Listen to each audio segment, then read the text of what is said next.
This week on the Ocean Cruises podcast, we are speaking with Kristina and John from the YouTube sailing channel Kristina's Travels. Kristina and John are both from Australia and have started their cruising life on a Jeanneau 50DS on the East Coast of Australia from Melbourne to the Great Barrier Reef. Prior to cruising, Kristina was a television journalist and a TV presenter, and John was an airline pilot and a photographer, which gave them the perfect skill set for making travel documentaries on the water. After cruising Australia and recently spending time in Kristin and ancestral home of Greece, they are now making plans to see the rest of the world by sailboat. If you want to follow their journey, check out their YouTube channel, Kristina's Travels. You can support the podcast on Patreon and follow us on Instagram, Facebook, watch the interviews on YouTube, and download the audio on Apple Podcasts and Spotify. 14. The original plan was save up like 20 grand and go to Australia, buy a sailboat, and then gradually figure out what to do. And this was like 25 years ago. So the plan was basically work in strawberry fields, do slave labor, like British people always did do in Australia. That was what we went over there for originally, Exactly. So I'm just taking it back to the colonial roots. We'll just go, we'll just go doing a crappy old job in Australia, and we'll just gradually sail around, the internet didn't exist then. It takes a while, doesn't it? Like when you have a dream and you want to do it, it takes a while to get there. Yeah, definitely. Yeah, it does. It takes a while, I reckon, financially to set yourself up, but also to psych yourself up for it, because it's huge, isn't it? Leaving everything behind that you've worked so hard for and become accustomed to, it's a bit of a challenge. But it's once you go, you never regret it. Awesome. Yeah, without a doubt. I mean, because it's a big plunge, and it's obviously you've both had incredibly strong, successful careers. To work so hard for something that literally 99% of the population would just be in awe of you for, oh my God, you've got these amazing jobs, you've got everything together. What on earth are you doing? Everybody says that. I tell my family, and they're just stupid. But why do you think this? Pretty much. My dad was but you don't know how to sail. Yeah. What are you doing? I remember my granddad saying to me, because he grew up on the sea in Scotland, and he's like, oh, you need to be sailing your whole life to do something like that. Yeah. He's like, it's got to be in your veins. I don't know. Yeah, my dad's the same. Your veins, anyway. You inherited it. Yeah. You probably have Viking blood in you or something. I don't know. The Scots are really. Yeah, I don't know. Maybe. Yeah. Anyway. It's and the thing is, once you get your life in place and you actually get yourself to the point where you've managed to do it, and you can just go, the sailing part is actually the easiest part. That's not anything at all. But yeah, and what I've realized through speaking to so many different people, cruising, I'm doing the podcast and all sorts, is the more you accumulate, the more wealth you have. You would assume that, that just makes everything easy. No, it doesn't, because the more money you have, the more assets, the more whatever, the more responsibility, the more things you have to deal with when you're away. It's difficult, whatever type of life situation you're in, to give everything up and just go. It's never easy. No, that's it. It's funny, with the career thing that you're talking about, and from an outsider's perspective going, oh, you've got everything and you've got this career. And I know we're both pretty lucky, and I know I have lots of mates and colleagues that want to do similar things but didn't quite get there, and they've started doing other things, and they really would have loved to have had the careers that we had, and I know we're really lucky. But it's funny, isn't it? I think we're accustomed to, as human beings, I think about this a lot, is it doesn't matter what you're doing, you never the grass is always greener, and also change. You never I don't think as humans you're ever going to be in a situation where okay, this is it, I've made it, I'm comfortable. Even if you're sailing for a while, I think after a while you're going to go, okay, this is great, we're having an awesome time, but I need something that might to put my energy into, a project or whatever, and then you might start a YouTube channel or a podcast, just to kind of scratch that itch of feeling like you've got purpose beyond just sailing and enjoying yourself. So it's funny, isn't it? But and I guess that's change is sort of what keeps things interesting, isn't it? Definitely. It's interesting. I was reading this quote the other day. I think it was from Oprah. I'm going to butcher it, but essentially said, you can have everything, but just not all at once. And that really resonated with me because, you know, life is a long journey and it doesn't all have to be at the one hit one time, you know, straight away. You know, you can have. She's a good example of that as well. Like she has done it's taken her a long way to get where she is now, you know, and she's an old lady. Yeah. She doesn't look it. She still looks in her 50s, but you know, she is an old lady. She's in her 70s, I suppose. She was interviewing Donald Trump when people still liked him. That's how old she is. It's a testament to her age. Yeah. No, it's true, yeah. But you're doing it, you know, that's the cool thing. You're you've done it, and then you're going to do it more, and you know, all that type of stuff. So it's great. Yeah, definitely. Yeah, it's been amazing. I still like sometimes pinch myself and think, did that actually happen? And sometimes I think, wow, like, was I really a reporter? Like, is that the same person? Just because I feel like I've grown so much during the whole sailing journey, and I sort of feel like this is life as well now. So to go back to that career and that life just seems so distant. Yeah, but you know, I don't know. You don't know what you don't know. That's and true. I think that was that's true. Did Oprah say that? I don't know where I got that one from. The COVID was that. I know talking about COVID didn't take long, but I said to Kristina, we won't talk about COVID. Everyone's over it. No one wants to hear about it. But you know what? Everyone's still getting it. The people who I just did a podcast with, they had it. And then they invited a patron onto their boat as like a gift, a nice thing to do. And then the patron got it. So they had to delay a trip for 2 weeks. And then the patron had to delay the trip for 2 weeks. So they're now a month behind with the plans because of COVID still. That's no good.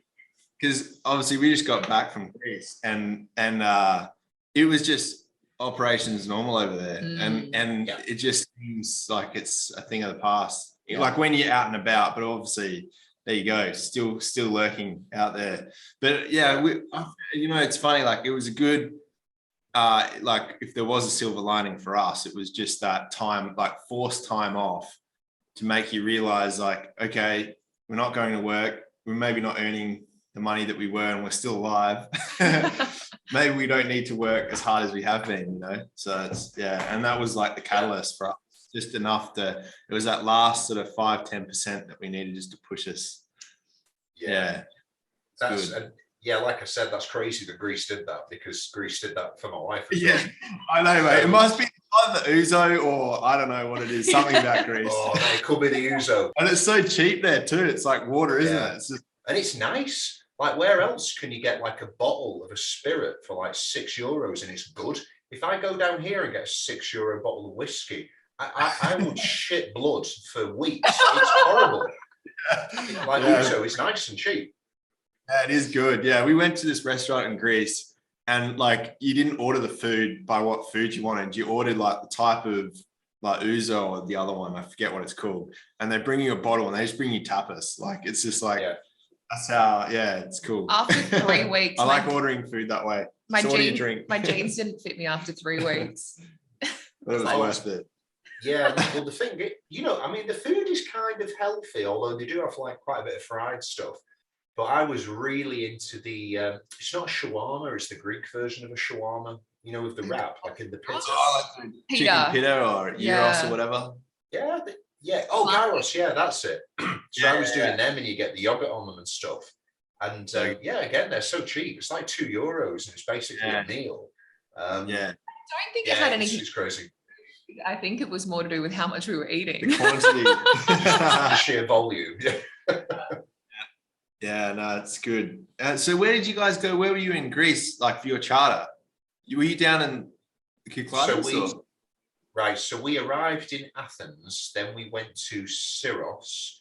No, that was it. Yeah, we started in Syros, and then we went to like Mykonos, Naxos, Paros, Solos. We did all those. Mate, it's beautiful. I used to go to Greece a lot when I was a teenager because at the time it was crazy cheap. like you could go for a full night out with like 15 euros, no problem. Which when you're Wow. a teenager and you've only got 15 euros, that's like amazing. So yeah, the hotels, you know, like 20 euros a night for a hotel, it was fantastic. So I used to go there all the time and snorkel and scuba dive, and I just used to take the guitar and we just used to go and like play music, and it was great, man. Hippie days, it was good. Trying to get back to it. Yeah, and then the next time I went after that, I lived way on the other side of the world for like 12 years, was in October, and I was just like, it's the best country in the world, honestly. It's, isn't it? We were saying it's like so nice. Yeah, and laid back, and yeah, amazing. Like Kristin and I, being from Australia, like in our early times, like for you it was Greece, for us it was Asia, because it's like cheap and close, and you know that's where you end up when you finish school. And for us, like going there, we're like, man, this is like the Asia of Europe. Like it's just Definitely. cheap, and awesome. The food's good, and like made just for good tourists. times to be had. Yeah, it's awesome. Yeah, it's like Bali for Australians is Greece to Europeans, I think, perhaps. Yeah. You're going to. Sorry, mate, go on. Oh no, and like just for sailing as well. I mean, what a place! You know, there's just islands everywhere. You know, you more or less guaranteed a certain level of protection in Anchorage, so you can always get sleep. All the towns have got facilities for cruises. It's just like it's incredible, such a good place. So yeah, I think we want to spend about 3 years in Greece. Awesome. Probably tie in a final season with like Turkey, Bodrum area. But yeah, we could stay for longer. Everyone who I know who was like started in Greece and then gone, they're all like, oh, we should have stayed in Greece. So maybe it's not the best place to start. You might not want to leave. True. So how were you guys? Because our original plan was to do what you like, which is exactly what you're talking about, like just do a few seasons in the Med. And we had a mate of a mate who was over there looking for boats at the time, and I was sort of like getting intel from him, going, how's it, man? Like, what's going on over there? And he's like, yeah, it's fine. You know, I'm getting around looking at boats, everything's open. And then slowly but surely, as we were making our plans to head over there, he was like, oh no, it's changed now, I've got to get out. And he bailed and went back to New Zealand. What was that for? Was that because of COVID or something? Yeah. But it was a while ago, like it was over a year ago. And then we were like, okay, this isn't going to work. And we sort of pulled the pin on that idea. But where was it going with this story? Not sure, but that's when we purchased a car. I do that all the time. It's okay. I'm just sorry, man. I get so consumed in the storytelling, I forget the point of telling it. Yeah, there was a point to it. Sorry. Well, we ended up purchasing Takana and doing it in Australia instead. But I'm not, I don't regret that decision at all. I feel like the sailing in Australia prepared us for, massive tides, currents, bar crossings, and massive sails too. Massive sails, like big sails. Obviously in Greece, every 2-3 hours you're at a new island. Like in Australia, sometimes we could spend 7 hours, an overnight passage until we get to the next island that has protection for us. So personally, like Australia was amazing given the circumstances of COVID, and Takana was a beautiful boat. And it is a beautiful boat. Yeah, no, it worked well. I just couldn't believe the Med. Like when we went sailing the Med, we're like, this is what it's about. Because it's so enjoyable. It's like a big lake, isn't it? Like, I mean, obviously we didn't get the big strong Meltemis or anything like that, but it was just like so easy. Did a lot of motoring, but other than that, it was. We did a bit of sailing too, which is great. Yeah. So have to motor a bit. Yeah, I've got quite a few friends who would love to come into the Med, but they're just like, I don't have the engine for it. That's literally the only reason why they've never come in. It's just there's so many like local weather systems that sometimes they just cancel each other out and they come out of nowhere, and like predicting weather is really difficult. It's great that you committed to it. But like, I remember, so like when you guys first started like putting your sailing videos on, I picked up on it like right at the start, I think, because we were looking at we want to get a Jeanneau, and then you guys put a boat tour of a Jeanneau. So I was like, oh, watch this. And then I remember watching like the first episodes where you went sailing, and I was like, shit, they really aren't that, good yet. And they're actually like really going out and doing sailing in heavy weather. Like some of it was serious. I remember watching it, I was like, that's like a really hard introduction into living on a boat. Yeah. Were you guys making bets of how long it was going to take us to the guys in the yard in Melbourne get somewhere? Yeah, the guys in the yard in Melbourne that were helping us, like I'm sure they were placing bets, like how far we'd get, like would we get out the head? How much around Sydney? It was serious stuff. I think the fact that we were so naive, in particular me, like John, you were pretty serious and you were going, Kristina, this isn't a joke. Like as we were leaving the marina, Kristina figured out. Put the camera down and get serious. Seriously, like as we were about to do a 4-day passage to get to our first location through the Bass Strait, which is one in of winter, which is, you know, one of them. It's like your it'd be like your Biscay type thing. Yeah, maybe a tough one sometimes. Yeah. Yeah. So, you know, this was our very, very first passage, essentially. Awesome. And it didn't hit me until we were waving goodbye to our friends. And then I was like, oh, what do we do now? Yeah, but it's great because like you learned in some tough conditions, like without a doubt, high tidal areas. Like that's the only thing about the Med. Like you'll see a lot of people who spend a lot of time on boats, sailboats in the Med, charter skippers. They're really not that great at sailing because there's not that many. You don't get that consistent winds like across the Mediterranean, and it's so easy because there's no tide. You don't have to take tide into account at all. And like if you sail in the UK, you've got like 14-meter tides in some places. I think like it's unbelievable. So you learned somewhere where it's really hard. When you get to the Med, it's just going to be a breeze. Yeah.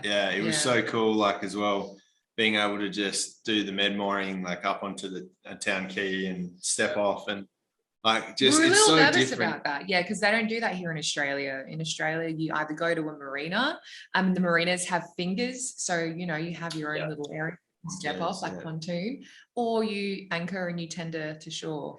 And it's usually a long way out too, because the anchorage is really shallow. So especially with our boat, with the draft, you end up like way out the back, and you're like usually not that protected, and because you got to allow for that tidal fall too. But you know, okay, we had to deal with that. But some of the islands in Australia were absolutely amazing. Like we obviously got to sail across the Great Barrier Reef and see some pretty beautiful places, remote islands. Sometimes there was only like another boat with us. We went to some gorgeous keys, and there was this one other boat with us. Caves. Yeah. And it was you know, it was difficult, but it was absolutely beautiful. And I think we definitely the rewards are there for sure. It's good, but you just and it's great. Like it's great if you want to sail a lot, because you end up from anchorage to anchorage is usually like minimum sort of 40 miles at least, maybe 100. We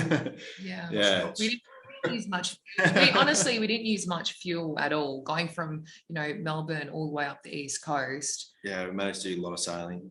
We did a lot of sailing. I mean, you've seen the best parts of Australia by sailboat. That's a massive tick off the list. Without a doubt. I mean, you know, and I mean, like Australia is just a generally incredibly dangerous place because there's so many things that will kill you. Like in your apartment now, possibly there could be something somewhere. But an anchorage will just have sharks standard, but like bigger sharks. Like sharks that can kill you. That's really uncomfortable for me. See, I'm really looking forward to getting across the Pacific, but I'm thinking might have to skip Australia because there is no way my wife is getting in the water in Australia. It ain't happening. It was always on our mind, particularly when we were like diving on some of the reef. You do swim with reef sharks, but we have heard of stories from our friends where like tiger sharks come out of nowhere, particularly if they're spearfishing, and obviously the sharks can scent that there's a fish in distress. So it was every single time we jumped out of that tender into the water with our fins and snorkel on, your heart was racing, wasn't it? Well, I mean, it's just, that's another tick for the Med, like just nothing that can really, and the crystal clear water, because in Australia, the water's always like a bit murky because of the sandy and muddy bottom, but obviously around Greece it's always like crystal clear, that blue phosphorescent water. But yeah, in Australia it's always like the vis is never really that good just because of the tides and the currents and everything. So that was, we didn't spend a lot of time, as much time as we would have liked in the water, and I'm sure there's heaps of people that do, but we just never really got that comfortable with it.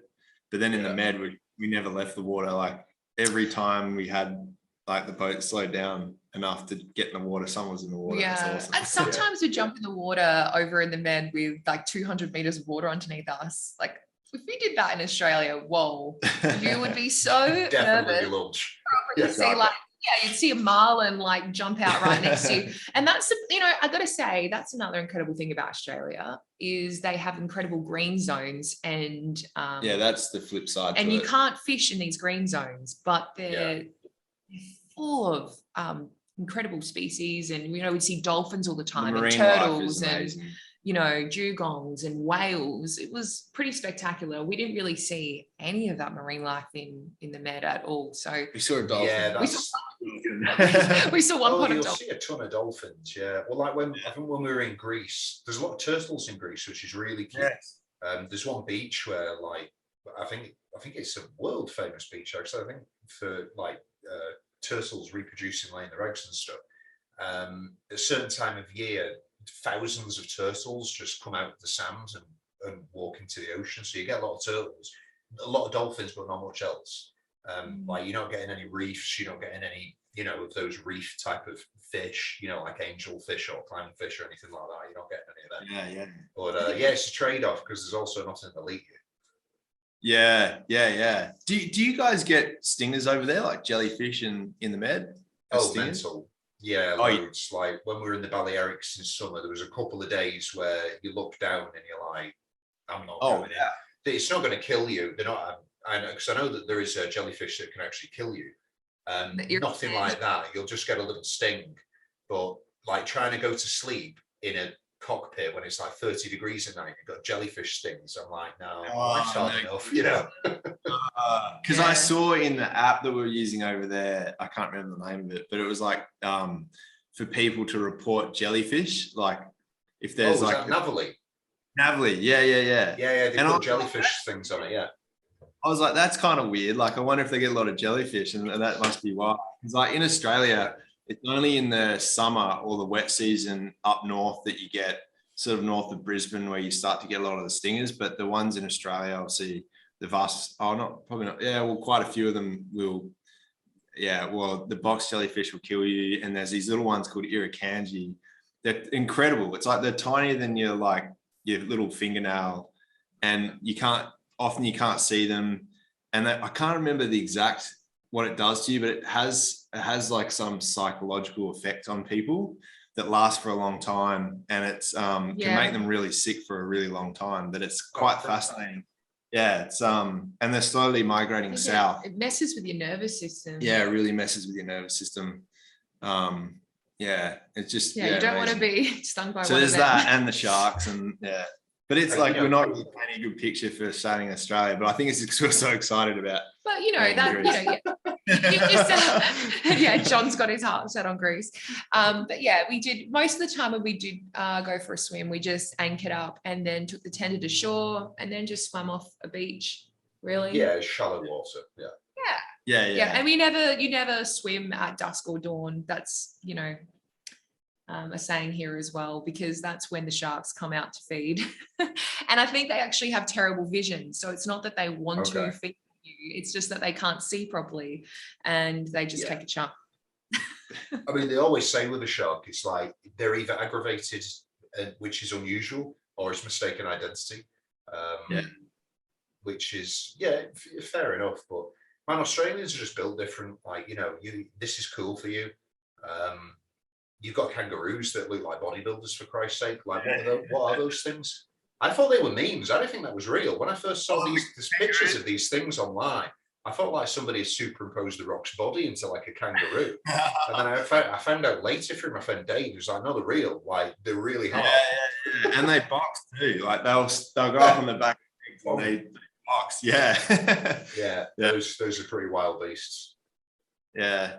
No, there's some weird stuff going on in Australia, but it's worth coming to check out for sure. There's a lot of interesting stuff to see, and but it's a long way, isn't it, for you guys? Like if it was, you'd kind of want to be doing a circumnavigation or something to get here, right? You wouldn't come you wouldn't circumnavigation. Yeah. I was saying before, like Australia is just like too far from everything. Like it really needs to be closer. And it's crazy because it's like it's a ginormous island, which is basically like a little Europe in a way, but bigger because there's like not that many people considering the size of it. But there's no one else like you around. Well, apart from New Zealand, I suppose. But it's just like in the middle of Asia to a certain extent. Yeah, definitely. Yeah, it's kind of funny, but it's weird, you know, like the thing that sort of surprised me, like when I started flying, and I did a lot of flying over the Pacific to LA, and you know, you would sort of like see these islands out the window on the way over and do a bit of research, and like Namibia or New Caledonia was what really surprised me. It's not far. It's like as you're flying, it's only a couple hours off the coast, and we hear the radio chatter and it's all in French, you know, like it's like a French colony, just off the Australian coast, and they're all speaking French. Like it's just, it's amazing how like all these different cultures are scattered out across the Pacific, you know, like, it's amazing. And then in Fiji, you've got like the Indian influence. So there's Fijian Indians,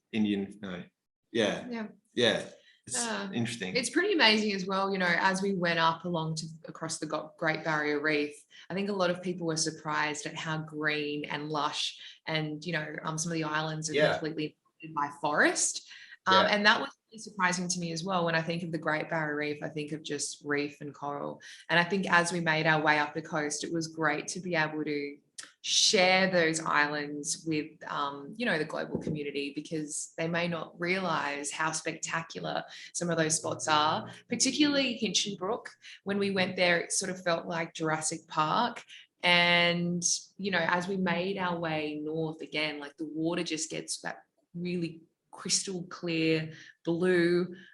It's like a turquoise, and you know, I don't think many people get to experience and see that for themselves. So I think that was a really cool thing to be able to share with people. I think that there's a community of cruisers, and like basically the season is the winter is when everyone goes north. So like the prevailing winds from the southeast all through winter, so it's perfect because you get an awesome run up the east coast. You can sort of sail every day on a beam reach sort of thing. It's it's pretty sweet. And then towards the end of the season around November, the wind swings around and becomes a northerly, and everyone sort of sails back down south out of the cyclone area, which is north. I think for insurance, it's like north of Brisbane roughly. So everyone tries to get sort of down around that area for the sailing season. So it's like, but only the cruisers get out to these islands because they're pretty remote, and a lot of them don't have services. So you can't, there's no infrastructure, and there's no like way to get out there if you're just a tourist wanting to check these places out. So it's like, it's like the only way to see it, really. Absolutely. And I think that's another really interesting point, is there are no services, because we have pretty horrific cyclones that come through the north of Queensland through the summer months. So we sail in winter, and then in summer it's sort of locked down because it's like wet season. And so a lot of the resorts that were on these beautiful, spectacular islands are completely uninhabited. They've just been left there. They've tried, haven't they? They've really tried. Like every island, just about every island has got like a big resort that's just been decimated and left to rot. Right. They keep trying. Well, you get that in like a lot of the Caribbean islands as well. You know, they've just been pounded too many times, so they give up.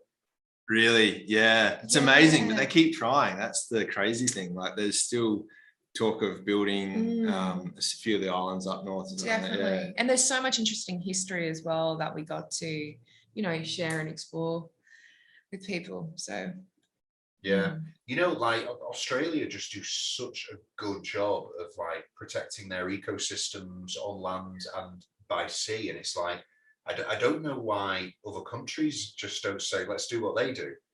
Like it seems, I mean, it obviously works because it's like, you know, we've watched a few documentaries on it recently. just with regards to like certain types of species that you've got there that basically couldn't exist anywhere else in the world. Yeah. Because certain areas that are so unique and they have like so much diversity. But yeah, it does a really, really good job of protecting its waters. Yeah, they're really big on it, and they've got like the fisheries are really active as well. And when you're heading up north, where these green zones that Kristina are talking about, there's basically an app, and it shows you all the mapping for all the different zones, fishing zones as you go up the coast. But they take it really seriously. They even fly around in helicopters, like checking to see if you've got a line out the back of your boat. And they'll take photos and send you like, I think it's like $1,000 or $2,000 fine if you're caught with a line out in one of these green zones, because everyone's, you know, trolling for mackerel or whatever. So so that, you know, and but you know, it's a good thing because there's plenty of fish, you know, so which is just general marine life, and the conservation's really good, isn't it? Yeah, it's great. Yeah. So, I mean, it obviously works and people pay attention to it. You know, it's funny, I've been watching this like Amber Heard, Johnny Depp trial because it's just the most interesting thing in the history of humans. And they were doing this piece on, she tried to like bring a dog into Australia or something. Oh, yes. And it was like, the fine was potentially like hundreds of thousands. Yeah. Like, well, that's crazy. And I'm like, well, no, it stops people from doing it. So it works. They definitely tried to make an example out of them, didn't they? They made them go to court and everything. Oh, mate, well, I remember, so they released like this video and it was on TV in the UK, but everyone had it on the news networks, and it was like, have the Australians taken Johnny Depp and Amber Heard hostage? Because this is just like a really strange video. And I remember watching it and I was like, are they like, do you know like when you've got somebody behind with like a gun, but then there's a screen in front and they're reading and they're just captured by terrorists? I was like, is something going on here? Like, watch it again. It's so awkward to watch, but like they were apologizing to Australians, but it wasn't sincere. Yeah, I remember that. Yeah, that apology. It sounded I actually reported on that. Would you believe? Oh, no way. I'll send you the video. That's funny. Crazy. So what was the scoop on that? Well, were Australians just saying they're full of shit or what? Yeah, well, we were all in hysterics, to be honest. I think Barnaby Joyce was the foreign minister. And I was at the court with Johnny Depp and Amber Heard walking right past, you know, with a microphone in there. So yeah, it was a wild experience, that's for sure. I remember standing there going, oh, this one's going to be up there in the most interesting the world stories I've reported on. Are just crazy mad. Hey, like all of those things, like Australians are crazy and mad. We think it's true. Mate, this is an absolute fact. Wherever you go on holiday, if there is an Australian, a happy Australian, there's nothing worse than a miserable Australian, right? That shouldn't happen. You have to be happy. Right, you meet a happy Australian, I guarantee you they're going to be the life of the party. They're going to be full of jokes, good drinkers, without a shadow of a doubt, good laughs. It's just guaranteed good time. Yeah. No, for sure. No, it's definitely. Yeah, it's pretty laid back. Very laid back in Australia. Yeah, which is funny. Like it doesn't really like match what you see with the whole like that Johnny Depp scenario and like the recent. When we were overseas, everyone's like, are you all right? Like, what did your government do to you? Yeah, they did. They were like, you guys were locked down for so long. Yeah. Oh, yeah. Oh, it went on for so long. Yeah. It's funny, you know, when we arrived to Greece, everyone was like, American? And they kept on saying they thought we were American, even though we had our Australian accents. They just couldn't believe. We must have been the first Aussies. As soon as the borders opened, we were like out the door. We are there, and every time we told people that we're Australian, like, wow, you've come a long way.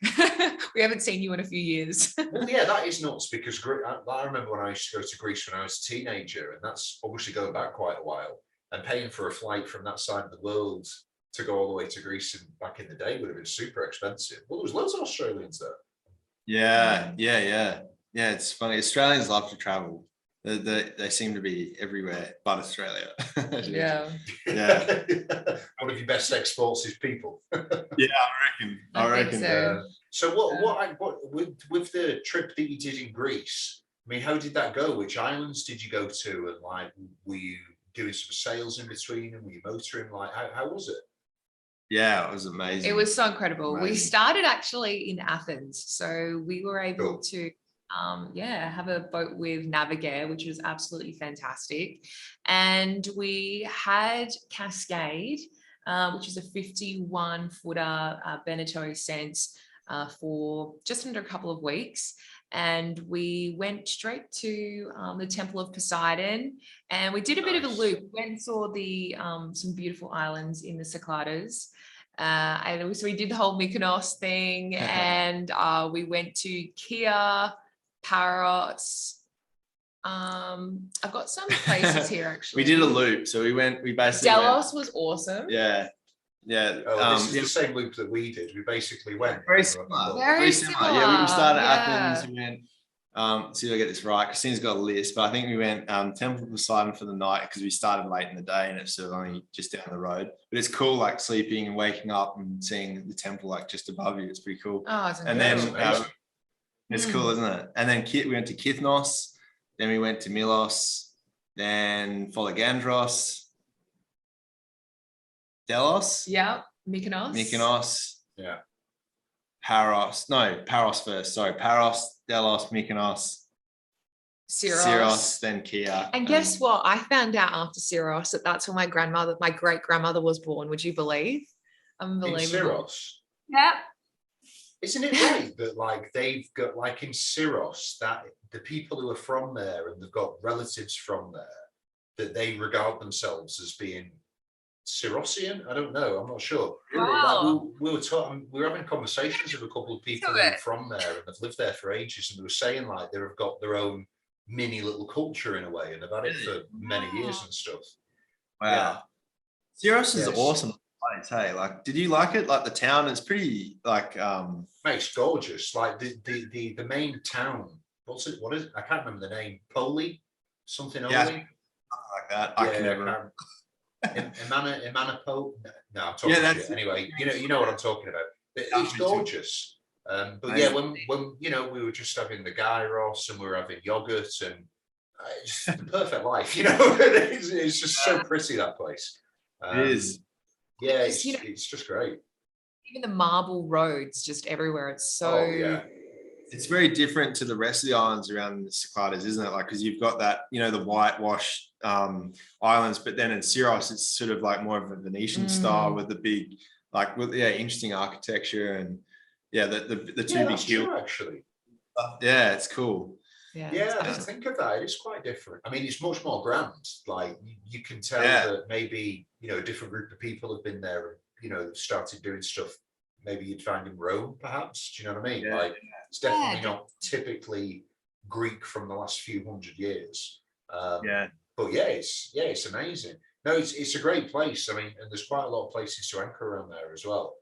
But there's so many. That's the thing, and it's like you can do 10 days in between those islands, and I guarantee you've been to like 1% of the places that you could visit in a boat and love it.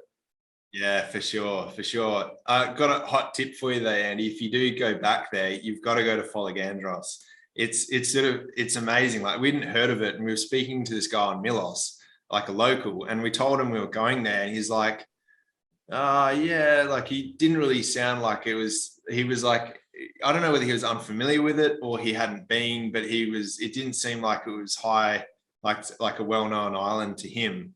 But it was, and we just went because we looked at a few photos of it and it looked epic. But it's sort of like Santorini. It's got the sheer cliffs and like the little village on the edge of the cliff, and this it's got like a monastery. You got this zigzag path. Like, if you Google it, it's just incredible. It's amazing. Absolutely. And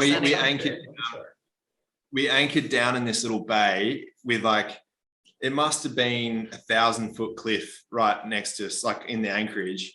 And then we walked, we stayed in there that night or that afternoon. We hiked up this goat track right up to the top of the main road and then walked along the top of the island to the town, had dinner and too many ouzos, and then walked back at night and down this hill at night. And it was just amazing. It was just incredible. You got to check it out. I'll check it out. Olgandros.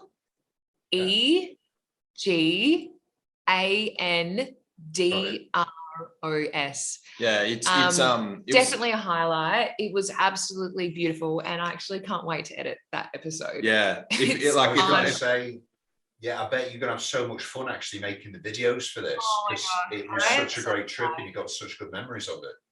Yeah, and we just filmed so much, and John just bought a new lens and he was really excited to use it. That's it. Yeah. It's pretty incredible. cool. Like, how stunning is that? Yeah, it's amazing. And it was just, there wasn't too many tourists there. It just had that relaxed vibe, but it still had loads of cafes and restaurants and bars, and it was really cool. You get lost in the little township. It was beautiful. Very cool. Yeah. Go on, what were you saying about the lens? Sorry, I interrupted you with my photo. Oh no, I was just saying, on that trip, John purchased before we left for it. John purchased this new lens, and he was really excited. It's a weird thing to get excited about. And we just took so much footage, but beautiful, beautiful footage, didn't you? And what is this, a lens for like a camera or a video camera, or just for a camera, but Kristina is excited about it. Is it one of these like $20,000? Oh, yeah, it's that's pretty big and fat. Man, they're expensive. Like you'll know what we're talking about when you start, like if you miss the starts doing videos and stuff, but it makes such a big difference. So we're excited to use that. No way I'm letting my wife spend that much money on camera stuff. Like, you're getting a GoPro 1, and that's all you're having. Initially, I was like, John, this is ridiculous. I can't hold the camera. It's too heavy. And I was just giving him so much crap for it. But now I'm starting to edit the footage, and I'm like, okay, all right. It's amazing. It's pretty good, but it's hard not to take good in Greece. Hey, there's just everywhere you point a camera is like a photo, and it's nuts. It's so cool. I mean, you can literally go to the place which is like, the dawn of modern civilization, formation of democracy as we know it. It came from Greece if you go far back enough, and it's like you can just go and anchor outside a place. And I mean, we don't know if the Greek gods weren't real. We don't know. We can't confirm it. Do you know what I mean? So it's like, it could be. And then you've got a statue that's like 2,000 years old, like Zeus. And you're like, no, I'm just sleeping looking at this. This is incredible. It is. It's just incredible. Yeah. We love that side of it. Just the richness of the history and the culture. And there's always something interesting, and it's cool. It was like chalk and cheese compared to sailing in Australia. And again, going back to that saying, you don't know what you don't know. For us, then sailing in the Med was like, whoa, completely it's different experience. Yeah. I mean, I always had my boats in the UK before, and I then went and travelled and ended up in the Middle East for a long time, and I just didn't buy boats. It's too expensive. We sailed a lot. We took boats out all the time. Whenever we had like a work function, I always used to hire like a massive yacht, and I was like, oh, everybody can have a great time. I'll have the best time. That's why I'm doing it. Like, make sure we get on a decent boat. But like my sailing prior to that was in the UK, and you just cannot compare it to the Mediterranean, where you got like crystal clear water that gets really warm during the summer, and there's no tides. You don't have to worry about anything. It's like, it just gives you a completely different outlook on what's possible when it comes to living on a boat. And the chartering thing too, like we realized when we did this charter that we hadn't been on that many boats. We've been on our boat. The guy that we bought our boat from, who turned out to be a mate of a mate, we've been on his boat, and then we were on this boat that we chartered. And I was like, wow, this is actually pretty cool, because when you own a boat, like you're always worried about every little thing, and like you've always got maintenance to do. But I tell you what, Andy, it was so nice to just rock up. The boat's ready. You just step on, use it, enjoy it, hand it back, throw them the keys, they clean it, and you're just off. And it's so good. And like, they're like, oh, anything wrong with the boat? And there was like tiny little things, like nothing major, but it's just like, yep, here you go. Yep. Good luck with that. See ya. It was just fun. Like just all the best bits of sailing without you know, yeah. It was amazing. So and I reckon, you know, it would have been awesome to do that before we purchased a boat, like actually go and experience. Yeah, I think you did it the right way, Andy. Do Yeah, a few charters. But yeah, you know, on that, obviously it is summer in Europe at the moment. So yeah, if anyone did want to do a charter as well, Navigator's given us a little code to get some discounts. So I'll be revealing what that code is in some of those upcoming episodes. So if anyone is interested, they should check that out. Yeah, we'll put it in the podcast information as well. Awesome. Perfect. Yeah, we're like, after having done that, we're pretty keen to do a few more now, like do our own sailing, of course, but also it's just so easy, like, to just jump ahead and get to try out different boats. And different areas as well. Like, I think they've got bases in Thailand, Maldives, Stockholm. So I love to sail over there, like Sweden and through the islands and in Thailand. Thailand would be incredible. Yeah. Yeah. Did you make it over there? Oh, of course, man. I met so many of you people there. It was basically us and you lot. Yeah, it's incredible. Oh yeah, like some of my best memories of going out with my friends are there on like loads of random islands. But yeah, I can't wait to sail there. I can't wait because this, like, you know, like when you travel when you're a teenager, you don't take photo. I mean, you know, I'm not the photo type of person anyway. I just like to look and appreciate.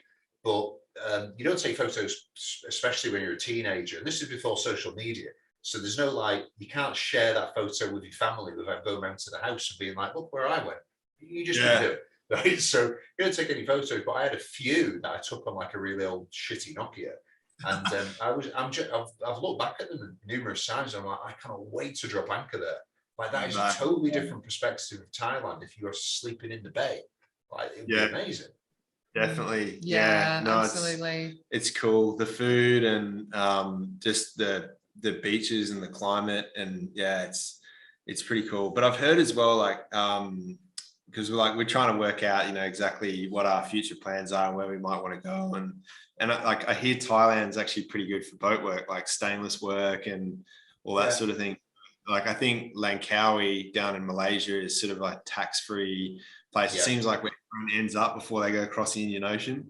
And I think a lot of people get cold feet and like sell the boat, they go home, you know what I mean? So it's sort of like a lot of boats for sale there, and then like take it up, enjoy Thailand and get some work done, get it fit out, and then head off. Anyway, Langkawi is quite a cool place as well. I've quite a few nights in Langkawi.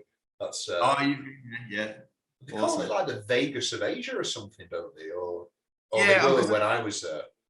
Because was it true? I might be getting mixed up. Macau, they have a heap of casinos. That's more like Las Vegas. Yeah. But I think I'm getting a mix up. Which is the one that's just off Hong Kong? Oh yeah, that's Macau. Yeah. I'm getting it confused. Right, it's Macau. That's what they said was the Vegas of Asia. Well, this is like 15 years ago. Yeah. That place is crazy, isn't it? Yeah. Macau, like nuts. I remember when we went there. John and I was 17 when John and I first went to Macau. I couldn't even go into a casino because I was underage. Gosh, you've been together for like ages. I don't know how old you are, but I just presume a while. 15 years. Yeah. 15 years. And you still like each other. That's amazing. I know, you do a shorter time from there. Testing those limits at times, don't you? I know. Well, we've gotten through that, and we've gotten through living on board a boat for like, you know, a year and a half. So I think we're doing something okay. Yeah, you've definitely passed the tests. Right, here's a question, because like for, you know, your next boat, whenever it is you decide to get another boat, you got the first one. I think you picked a great boat anyway, like the Jeanneau 50, I think you got. Really, really great.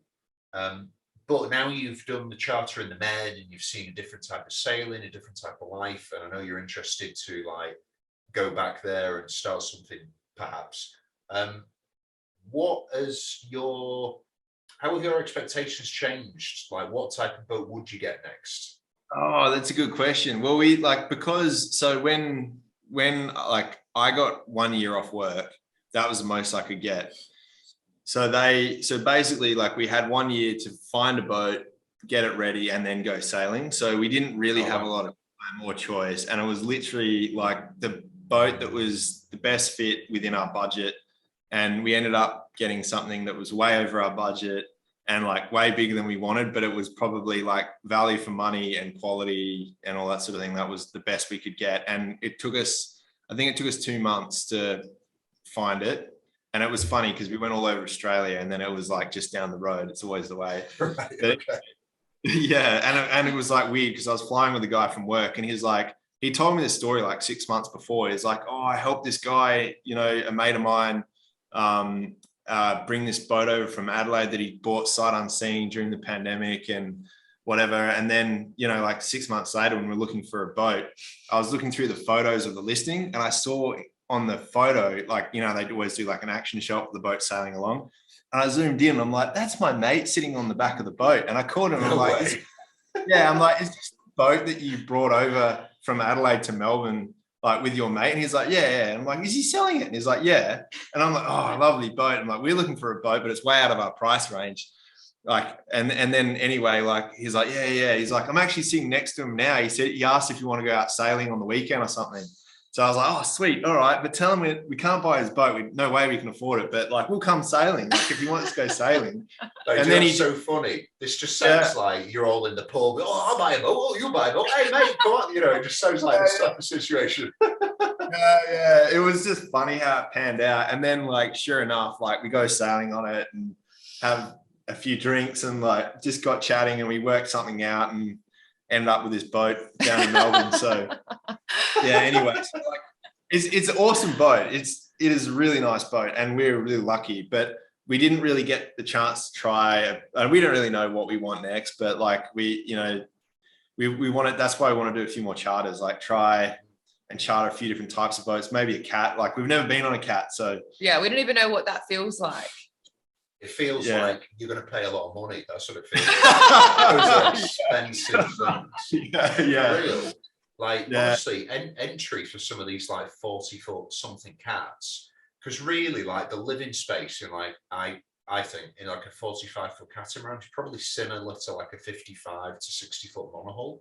You're sacrificing some things, but you're gaining others. But the prices are crazy because, like, the resale value on cats is just nuts now.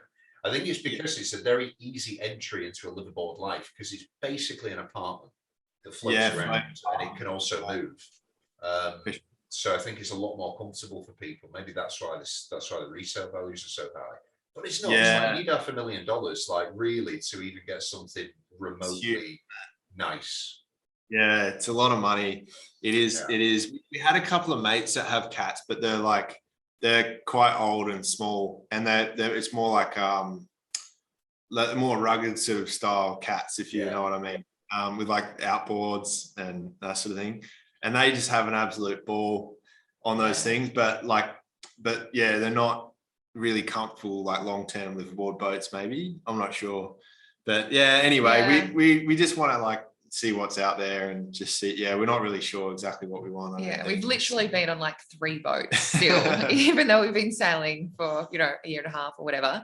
But yeah, we think we definitely want to trial some out. But there's a bit of a thing that people do in Australia. I don't know, it's probably pretty common everywhere, but because we're so far away, it can kind of play into a bit of an advantage for us if we buy new from the factory in Europe, and then, or just any boat like ex-charter or whatever, and then bring it back to Australia ourselves over a few years. You've got to pay like GST and the import duty. But even with that factored in, you're saving because it's like, I think it's like 10 or 15% of the boat value just to put it on a ship to bring it over. It's so far away. So like, we figure if we can, it's a pretty standard thing. I think a lot of people do is buy boats in Europe, sailing back to Australia. And we haven't had any boats come in here really since COVID. So there's like a huge shortage of secondhand boats in Australia. So I'm not sure how long that'll last for, but yeah, it's really interesting. When we were sailing through Hinchinbrook, we met a couple who had just got their boat on a large ship and sent to Australia, and they Oh, said yeah. they spent $150,000 to bring it over. to get it here. On the ship. 150 grand Yeah, just it was to a ship cat. it. It was a cat, a big cat. Catamaran. And yeah, and they bought it in the factory, and it had sat in the factory waiting for collection for almost 2 years, and they realized that they just weren't going to get over, and they shipped it over. And it's kind of, I feel sorry for them because 6 months later everything opened and they could have gone and got it, but anyway. Yeah. Well, you know, you can see the price. I mean, you think a big catamaran, how many, they can't sit on top of each other, so you're just taking up the space of maybe like 50 containers. I don't know, but you're taking up a lot of container space, so you can see where the price comes from. Yeah, for sure. So like, you know, you imagine you put that towards your sailing and also like the depreciation of the boat over a couple of years, and it sort of becomes doable. Like, it's like you might actually, like, if you, I mean, you wouldn't, I don't think you'd expect to make money, but like if you could break even or at least go some way to covering your costs. Oh, you'd get a good wedge back at least. Yeah. Like, I mean, there's a lot of people buying like ex-charter boats in the Mediterranean, just taking them over to the Caribbean and then selling them. Really? And they're making money.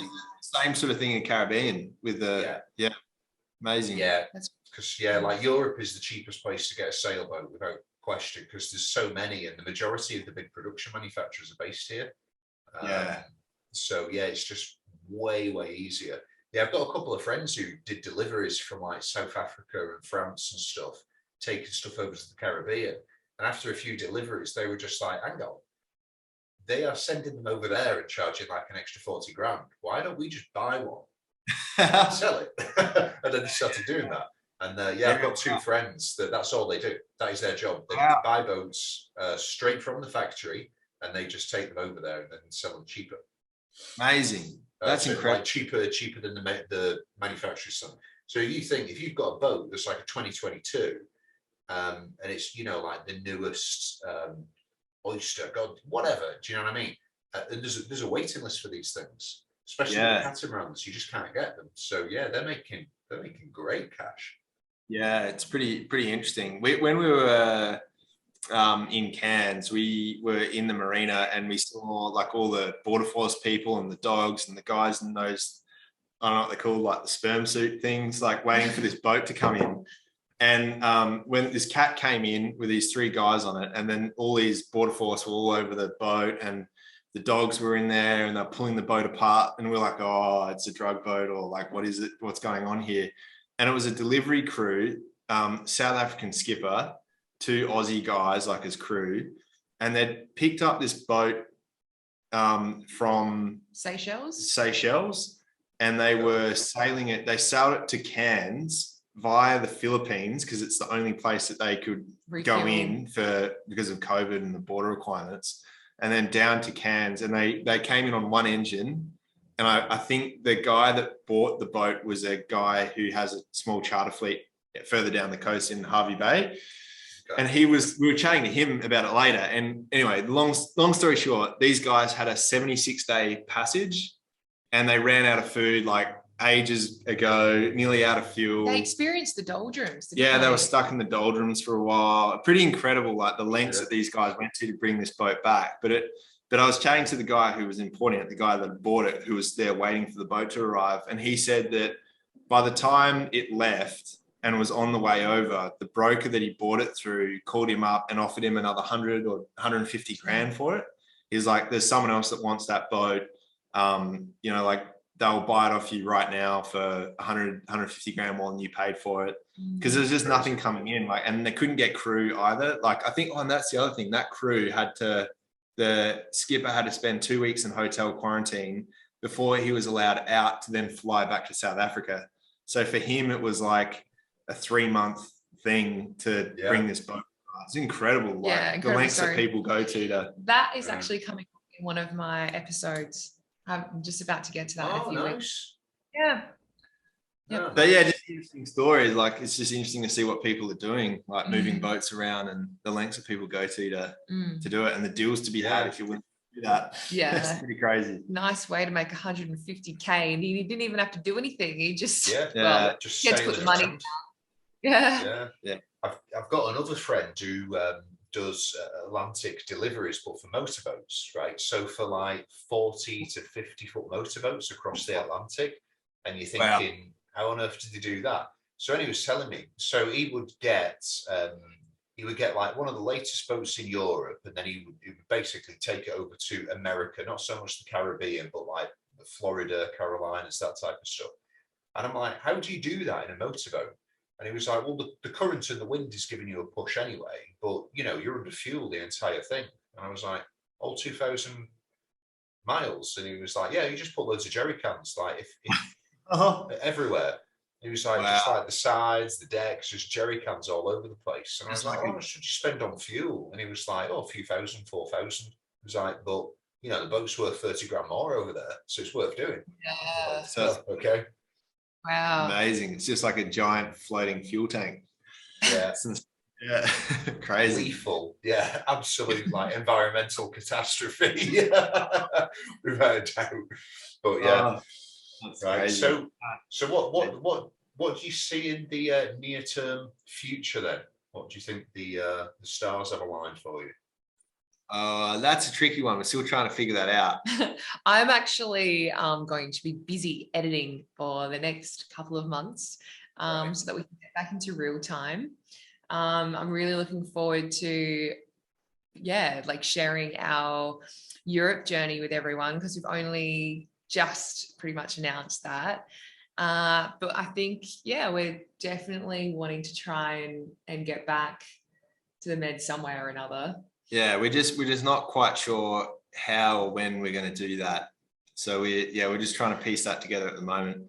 And like I say, like maybe do a couple more charters between now and then. I'm not really entirely sure on that. We're working on season 3.5. Plans are in motion. It's funny because it's so fluid. Like one day, you get an email from someone and you're like, whoa, that opportunity's come up. And then like the next week you get another email and you're like, okay, we're working with Navigator. You just never know what's around the corner. And we've been doing so much traveling these last few months. We've only just arrived back to Australia like 3 days ago. So we're just trying to get used to life on land and just sort of working out what's next, gather our thoughts and get some new goals. Obviously we punched through a few of those goals over this last 1.5 years, and it's been absolutely amazing. But we've just got to have a bit of a chat and knuckle down and actually get some work done. I think we're just like, at the moment, we've just sort of fallen back and regrouping. So we've just got like 18 months worth of like stuff we've got to sort out from home life and work life and all that sort of stuff. And like finances, and Kristina's got, she like said, Andy, we filmed 350 gig worth of footage in 10 days, wasn't it? Yeah. On the boat. So wow. Okay. Yeah. That's a lot. It's a lot, it's a lot. And then, obviously we're still sharing our Australian trip with people as well, which is absolutely amazing. And, we go all the way up to Lizard Island and then back down again, and I have some really cool interviews as well with Lisa Blair that I'd love to share with people. She's just circumnavigated Antarctica and cracked her world record. Which is amazing. It's been in the news recently. It's insane. She's incredible. So that was another thing, I got to go on board her boat in Brisbane and help out when she left. And there's just so many cool stories that I need to knuckle down on and share and put out there. So I think for the next couple of months at least, I'm going to be working. I'm going to be at my laptop because it takes me like 3 days to edit each episode at least. So there's a few there to be had, and sort of work out what we're going to do next. But so many opportunities that sort of pop up, as you would know, and you just never know what's around the corner. So we're really excited. I think the Mediterranean definitely opened up a new chapter for us. It's tricky because there's so much to see this side of the world too. Like what a lot of people do, I think, like the sailing season down here, obviously, as I said, is in winter. So like from July, a lot of cruises leave from Cairns or Darwin and they head up through Indonesia. There's like an Indonesia rally and it goes all through Indo and it ends sort of, I think, like, is it in Singapore? And then from there, like that's perfect timing. It sets you up perfectly for the season in Thailand. So then you can do like a full season there. And then, you know, that will get you to like Langkawi, and then you got to make a decision about the Indian Ocean. So like, it's like, oh, do we stay and do that? There's so many options. And that's the thing, like it depends where, you know, our next boat resides. You know, are we going to be picking it up from somewhere in Europe, or are we going to buy something here in Australia again? So yeah, it sort of depends on that. But like, really. listen, it's a pretty interesting life. Like, you're just tossing up, like, you know, should we be on one side of the planet? Should we be on the other side of the planet? You know, like, just opportunities, possibilities. It's really exciting. Yeah, definitely. We're also really, like, John's been talking about one of the expos as well. You were looking at the boat shows. I'm trying to get to a couple of boat shows just to look at a few different boats and stuff too. So maybe they're great. Yeah, especially just for walking on and feeling like what some of the new designs are. And that's great. Well, I used to go to loads of them when I was younger. But I mean, if you've got any of them close by, definitely go to. Yeah, well, we haven't been to one before. In the last couple of days, John, you've been doing a heap of research, and you've been talking about... I was thinking about the Cairns. Is it Cairns? Cairns. So, in France. Yeah. Well, if you're going to do the Med, you need to go to the one in Mallorca. That's better. Oh, really? Okay. Good tip. Mallorca. Yeah. Okay. Awesome. And I've never been to the one in Cairns, but from photos, it looks like more big boats than boats you'd probably buy, for example. Sure. Okay. And then I think like immediately after that one, there's one in the UK, isn't there? Is it Portsmouth or something? It's Southampton. Oh, Southampton. I was way off. Yeah, that's it. Well, actually, they're very close together. So I don't know the dates on them. But yeah, the Southampton one, that, I mean, you know, it's up for debate, but I think it's probably the best in the world, just because that area for sailing is just, well, you know, we're going about hundreds of years of history, like naval history and stuff. It's just such an important place. But yeah, that's really good. Really good. Yeah. Awesome. No, that's cool. And I've got a question for you. You know how you're saying I remember, you know how I was right at the start, it's taking me this long. I figured out what I was going to ask, where that story was going. I thought, just a little bit slow. So I was going to ask you, Andy, so like your plans for cruising in the Med, how do you get around the Schengen thing? Like, do you have passport? I mean, you're in Spain now, right? So do you have a passport? No, we're really lucky. So we, when Brexit was looking like it was going to start happening, we kind of had a plan in place to get to mainland Europe. So it was like, if anything does happen, I love my country. I quite happily live in my country, but I much prefer to be in mainland Europe just for that purpose. So we were like, no, let's go over there. So we're like full resident of Spain. So yeah, we can just travel around Europe freely. Oh, how good. That's brilliant. Because I've got a UK passport too. And that was always part of the plan, you know, to do the sailing and use that. But obviously now it's a bit tricky. So that's interesting. Well, is the residency hard to get in Spain? Like, is it still possible for... So I know now Italy have given long-term visas to cruisers. Portugal have.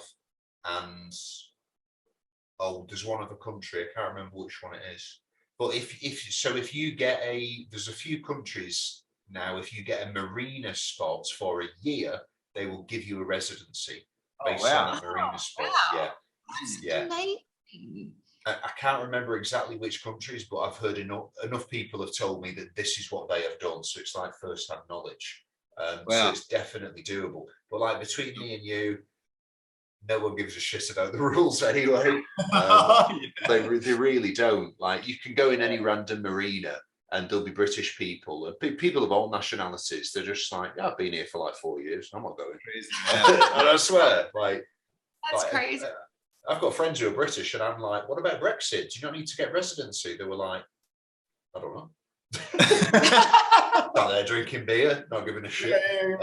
So that's so funny. So when you say you need to get like a berth, do you mean just like rent the berth for the year, or do you have to actually purchase that? No, just rent it for the year, just an annual. Really? Just have a booking for it or something. That's amazing. That's awesome. That's a great little tip, Andy. Yeah.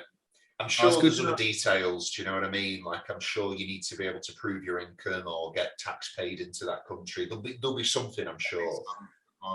Like for us, we needed to get the ones for Spain. We had to live here and basically bring in a certain amount of money. I can't remember what it was at the time. It was very little. So I imagine it'd be something like that because it's still Europe. We're all under the same rules, kind of. Some countries like to abide by the EU rules and some just completely ignore them. It's really strange. So what you're trying to say, Andy, we should purchase a house near your place and we should just go hang out and then get residency and then buy a boat and we can sell together. I just think you should buy my house. It's going on the market in October. I'm going to put the listing. Yeah, well, we bought it like 5 years ago. It was way too big. Like, I'll send you some photos of it. I just sent a little video to Kristina, the work I'm doing, because I'm doing all the inside now. But we bought it with the intention of doing it up and just having this as like a permanent base. Way too big. We've always lived in apartments, and this place is massive. And then during COVID, you couldn't do much work because they wouldn't let you leave the house for a long time. And then when they let you go to the DIY shop, unless you had like a construction license, they wouldn't let you buy stuff. Like, you're kidding. Yeah, they did that for a while. Yeah, like when you go there, they were like, "Oh, show us your trade license." I'm like, "Mate, I'm here to buy like a bag of screws." What would you need a trade license for? Yeah, it was weird. And then like as soon as COVID calmed down, because I hadn't earned any money in a year, because they just shut down my industry, I was like, I need to like do 80-hour weeks here and earn some cash back. But yeah, we've just started. About 4 months ago, I went full time on getting it finished, and I've made loads of progress. Amazing. And I've got a few people in to help. We've got like the landscapers come in, and they're going to do like loads of manual. Because I'm 36 now, mate. My back's on its way out. My muscles are sore in the morning. If I do a day in the garden, I'm feeling it for a week. So I'm paying a few guys to do some stuff. Turn it up. No, I know what you mean. Once you're 30, it's just like your back's just everything's just like. Oh my gosh, guys! Mate, it's true. This is why I look at Hugh Jackman and he's like 50 something, and everyone's like, "Oh, Hugh Jackman is genetic." I'm like, that guy's on so many steroids, it's impossible. There's no way. I know what it feels like. And there's no way. Yeah, for sure. So then, so what are you going to do in the off season, Andy? Like you said you're a couple of seasons in Greece. Will you sail right through, or are you going to go back? Yeah, so we've always rented out, and then we just started doing the Airbnb thing a few years ago. So we're just going to get apartments, and then during the winter we're going to stay in those. Nice. And just try and, because the thing is in the Mediterranean, it's like honestly in winter it is cold, especially in Greece. There's places by the water where it snows there in winter. It gets really chilly, and like being on a boat just wouldn't be that pleasant. And it's like, if you're going to be landlocked or locked into a marina, you may as well be somewhere where you've got like your normal facilities and you have a car parks or whatever. So yeah, we're going to try and break it up a little bit. Just take it as it comes like that. And I think it's easy for my wife as well, because like my wife's just come round to the idea, and she's super enthusiastic. But I think she's enthusiastic because she knows that there is going to be an apartment that we can go back to and a life in the winter. So I think it's a much kinder balance. Whereas, like, obviously, when we get over to the Caribbean, we're not going to be coming back for the winters. True. Or summers, vice versa. But yeah, hopefully we found the boat. Just negotiating with the broker now, getting some reports. Oh, you are? I think. Yeah. We viewed it in Greece last year, and it was a bit too. I probably was about 10 grand too expensive. But I sent her an email, the broker, like a few weeks ago. I was like, "Is that boat still for sale?" And she's like, "Yeah." And I was like, "Well, we should, we need to be knocking 30 grand off that then, do you not think?" And then she was like, "Yeah, probably, because it's a year older and he wants to sell it." So yeah, they offered it at a decent price. So they're sending a report through, and I'm going to go over and just, see if there's any scratches here and there that I want sorted. The what? Did I hear you say in Singapore? Did I mishear you? No, Greece. Oh, it's okay. So it's still in Greece. Yeah, it's in Athens, which we're so happy about. So it's like after after spending time there in October, we were like, this is the best place to start, without a doubt. You can get the chartering license, because we want to do like trips during the summer for people as well, like liveaboard trips, which are really nice. It's basically it's just going to be like a great week. We're just going to get everyone really good and drunk, just load them up on booze and just do some really dangerous but fun sailing. So yeah, like Greece is really perfect for doing that. Yeah, that's awesome. Definitely do that in Greece. So it's perfect for us because the boat's already there. It's already got a license for doing trips on. So we're like, great. That's brilliant. That's so good. Are you able to say what it is yet, or are you waiting to see if it'll go through, or what sort of boat? Oh, it's a Jeanneau 54 DS. So it's the same as ours. 54. It's different. So the one that's the same as yours is the 53, which is a bit different inside, but it's basically the same as your boat. Prior to that, it was actually a completely different boat. It was like a completely different type of hull. The interior design is more traditional rather as opposed to modern, which they do now. But we want something which is a bit more old school. We wanted a heavier boat. Like this one, when it's filled, I think when all the water and fuel's in, I think it's 22 ton. So it's a big old beast of a thing. Because we're gonna circumnavigate. So it's like, we would love like a bit more of a spacious interior, although that is massive inside. But it's just got some like old school properties that we think are important. That's brilliant. Oh, that's beautiful. Well, when you start off your charter business, are we able to be like your first if you need visitors? Because we would love to come. I was going to say, visitors, not customers. Like as soon as customers. No. As soon as that's up and running, you guys just book a flight. Just come over. We'll get on the Uso. Did I just say that right? Uso? Yeah. Uso, we'll get on the Uso. I'll be the chef and John can be the deckhand, okay? I've been doing really good spaghetti carbonara recently, so I would designate you chef, but I'd say if there's an Italian night, I might steal it off you. That sounds good. Yeah, we might have to swap the Uso out for grappa. Oh yeah, that would be fine. Yeah, we have a few of those as well. Yeah, I bought a pasta maker actually like last week. So I've just been eating loads of pasta, and I'm like, I need to make my own pasta because surely Italians don't eat this stuff that comes in plastic wrappers. And bought this pasta maker, made this huge ball of goo ready to put in, and it was atrocious. It just did not work at all. Like the pasta came out and it was stuck together. I put it in the pan and it just turned into a lump. I'm like, oh no, I need a bit of practice. But I will get there. I will serve you a good Italian meal when you arrive. Nice. It's amazing. It's cool to hear like what people do on boats like that. Like some people make pasta, some people distill their own alcohol, some people it's cool. Actually, going back to Aussies loving their booze, we went on board someone's boat in one of the anchorages who they invited us on board, and they made their second head into a distillery.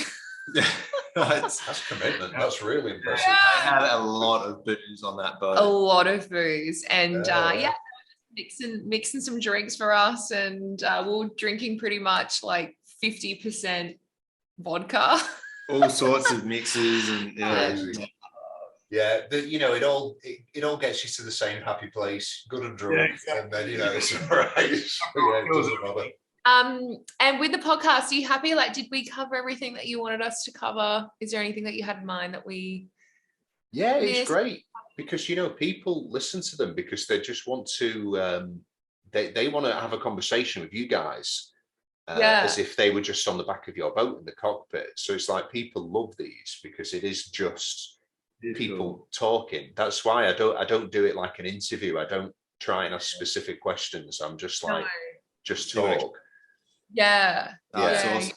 You do a good job with the podcast. No, it's awesome. Yeah, really good. But you're a natural at it. That's why you're so good at it. Mate. I was about to say, like, you are not a chatty Charlie on your YouTube videos, and that is not accurate because you are a chatty Charlie, aren't you? Well, I'm going to try. You can't not be on a podcast,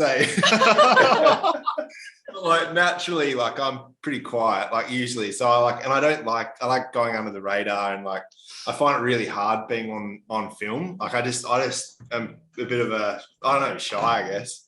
Find it hard, but anyway, no. But you're when you open up, you're like quite an interesting cat. I think the Uzo helps with that. Yeah. I'm like Morgan, so yeah.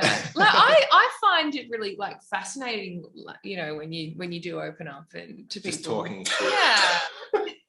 Hey, she loves it when you talk. You should talk more. Yeah, because you've got a little boy. You got a boy, don't you? You got a son. How do you feel that's going to go with the boat? Because John and I have been like, because we're reaching that age as well. It's whereas sicking. I'm 32 in June, this month, in like a few days actually. Like how is that going to go for you guys, and how do you feel about that and having a kid on board a boat? I mean, yours is a little bit older, but yeah, he's a little bit older. Well, yeah. So my wife's the same age as you. I'm 36. She's 32. There's people throughout history have circumnavigated on boats with babies and kids and teenagers, and we're talking 20-foot boats. I did a podcast with a girl called Holly, who's a solo sailor from Maine. She's now made her way across the Pacific. She was brought up on a 25-foot sailboat with her and her sister. Jeez. So honestly, like, you can do anything. But if you've got something that's plus, easy, mate. I mean, it's bigger than most people apartments in Spain. Yeah, true. There's no issue at all. You need to homeschool. I was quite good at school. I was a good academic, so I'm comfortable with that. It'll be homeschooled. But it's like, it's been one of the biggest motivators for us, because I was brought up in like a super shit place. My parents had like no money, and they worked really hard. And I was able to see, by the time I was a teenager, an improvement in our lifestyle, because my parents worked hard. And like, with the way the world's going now, with like the culture of the modern day and some of the COVID and government stuff, I'm just like, I just want to get my kid as far away from the shit as possible, and just give him like a life of real meaning.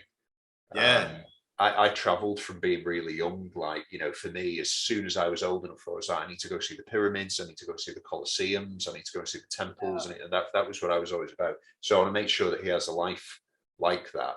And when he gets to 18, he's thinking, where in the world can I go? Who are these cool people that I've met? Not dealing with the typical bullshit that a teenager would deal with. Yeah. No, it's a wise move. I've thought a lot about that too, like just that side of it. And the homeschooling thing, I was thinking I think I'd enjoy doing that, like, because for myself, because I got around so much in school, like I didn't pay attention. I'm like, man, that was a wasted opportunity. So I feel like it's a good chance to go back and learn how to do times tables again. I don't really do that. No, it would be good. It would be good to do. And the thing is, it's like over the past 2 years, like, most parents had to turn into teachers anyway because the school's closed. So it's like something that they're pretty open-minded to.